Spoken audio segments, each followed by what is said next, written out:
جمعے کے دن غسل کرنا ضروری ہے. فرض کے درجے میں تو نہیں لیکن پسندیدہ ہے اور اس کی بہت تاکید کی گئی ہے. یہی وجہ ہے کہ بعض ائمہ کے نزدیک واجب ہے، لازم ہے، جمعہ ہوتا نہیں جب تک غسل نہ کیا جائے. اور بعض نے کہا کہ یہ وجوب کے معنوں میں نہیں بلکہ مستحب ہونے کے معنوں میں ہے. ہر بالغ پر جمعہ کے لیے جانا ضروری ہے اور ہر وہ شخص جس پر جمعہ کے لیے جانا ضروری ہے اس پر غسل ہے، یعنی اس کو لازمی غسل کرنا چاہیے، الا یہ کہ کوئی مجبوری ہو. تو آپ اپنا اسکیجول اس طرح بنائیں نا کہ جیسے اگر آپ ہر روز نہاتے ہیں پھر تو کوئی مسئلہ نہیں، لیکن اگر آپ ایک دن چھوڑ کے ایک دن نہاتے ہیں تو آپ پھر اس طرح اسکیجول کریں کہ جیسے آپ منڈے کو نہائے، پھر وینسڈے کو نہائے، پھر جمعے کو نہائے، پھر آپ سیٹرڈے سنڈے اگر نہیں بھی نہاتے پھر منڈے. تو اس طرح آپ جمعے کو مس نہیں کریں گے. یہ نہیں کہ جمعرات کو نہا کے جمعہ کو چھوڑ دیا یا جمعہ چھوڑ کے ہفتے کو نہائے، ایسا نہیں کرنا چاہیے. نبی صلی اللہ علیہ وسلم نے فرمایا اذا جاء احدکم الجمعۃ فلیغتسل، کہ جب تم میں سے کوئی جمعہ پڑھنے کے لیے آئے تو چاہیے کہ غسل کر لے، یعنی کوئی بھی. آپ نے فرمایا کہ جمعے کے دن کا غسل ہر جوان شخص پر فرض ہے، واجب ہے، اور واجب یہاں یعنی لازم کے معنوں میں آ رہا ہے. علماء نے غسل کے حکم کے بارے میں اختلاف کیا. بعض تو کہتے ہیں یہ واجب ہے یعنی فرض کے درجے میں ہے، اور جمہور علماء یہ کہتے ہیں کہ مستحب ہے، پسندیدہ ہے، افضل عمل ہے. حدیث میں آتا ہے جس نے جمعے کے دن وضو کیا اس نے اچھا کیا، اور جس نے غسل کیا تو یہ افضل ہے.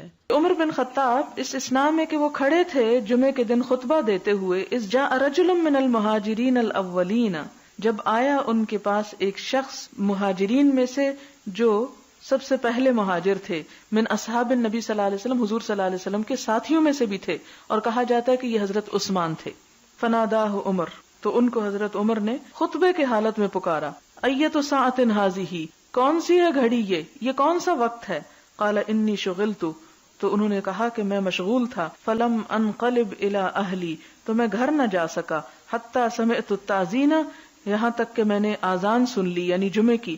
فلم ازد علی ان توضأت، تو میں نے نہ زیادہ کیا اس پر کہ میں وضو ہی کر لوں، یعنی میں صرف وضو کر کے آ گیا. فقال، تو فرمایا، کس نے؟ حضرت عمر نے.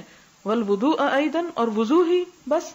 وقد علمت، حالانکہ تم کو پتا ہے، ان رسول اللہ صلی اللہ علیہ وسلم کان یأمر بالغسل، کہ نبی صلی اللہ علیہ وسلم غسل کرنے کا حکم دیا کرتے تھے. تو اس سے آپ حضرت عمر کے اس کا بھی اندازہ لگا سکتے ہیں کہ وہ سنتوں کی پابندی کرانے میں بھی کس قدر شدید تھے، کہ حضرت عثمان جیسے شخص کو بھی انہوں نے نہیں بخشا، اور خطبے کی حالت میں بھی ان کو سب لوگوں کے سامنے پکڑ کے کہا کہ تم صرف وضو کر کے کیوں آ گئے ہو، نہائے کیوں نہیں.